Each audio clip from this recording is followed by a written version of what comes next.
Hi, I'm Jeff Altman, the Big Game Hunter. I'm called the game. Let's try that again. I'm called the Big Game Hunter because I coach people to play their game professionally big. And I want to talk with you about 3 mistakes experienced job hunters make all the time that are very costly to them. Now, the first mistake I want to encourage you to correct or to clean up from your resume. That's probably the better term, because not all of these are mistakes. Some of them are corrections based upon different technology, but this one's a mistake. If you're an experienced person, if you're someone who's been in the business 10, 15, 20 years, your resume has started to get a little long in the tooth.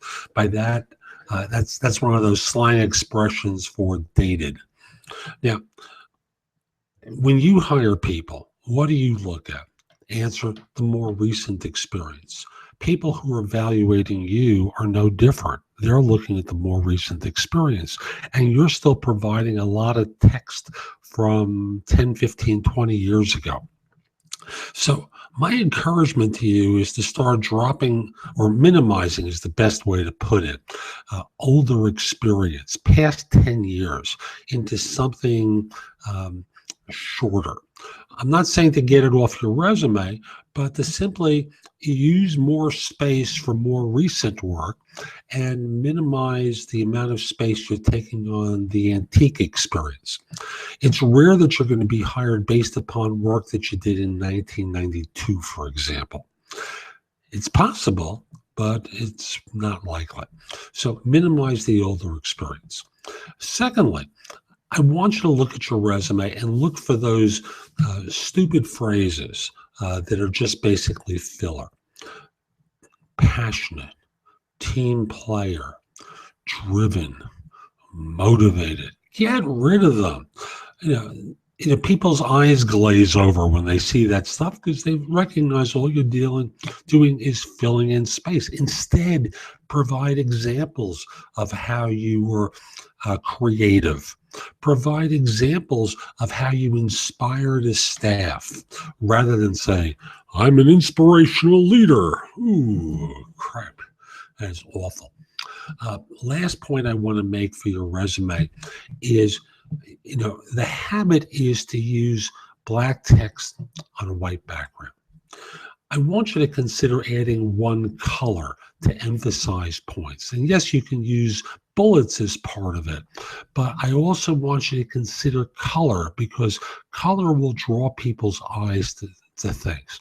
Now, don't be stupid and include ridiculous colors. Conservative looking colors are effective.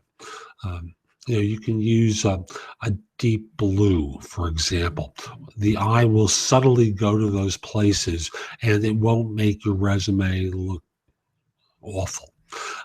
So again, black with another color is good enough. Keep it classy. Keep the font classy.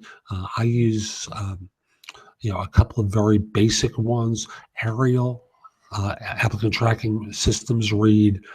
I don't want you submitting through an ATS, but people do it anyway, so I'm compelled to mention that. Arial's easily read. Verdana is easily read. I don't particularly like Verdana. I like Calibri, Calibri, in case I'm mispronouncing it. And the ATSs seem to read that as well. So, think creatively about creating a strong impression with your resume. Get rid of the garbage and minimize the antique experience that you have that few people will care about. I'm Jeff Altman. Hope you found this helpful. My website is thebiggamehunter.us. There's a lot more that will help you. And if you want me to guide you through your search, and I'm not speaking about my role as a headhunter, but I'm speaking of my role as a career coach, happy to do that. You can find out about that, again, at my website, thebiggamehunter.us. I'll critique your resume. I do charge for this, of course. I'll answer your job search questions, a whole host of different things that'll coach you through the search process.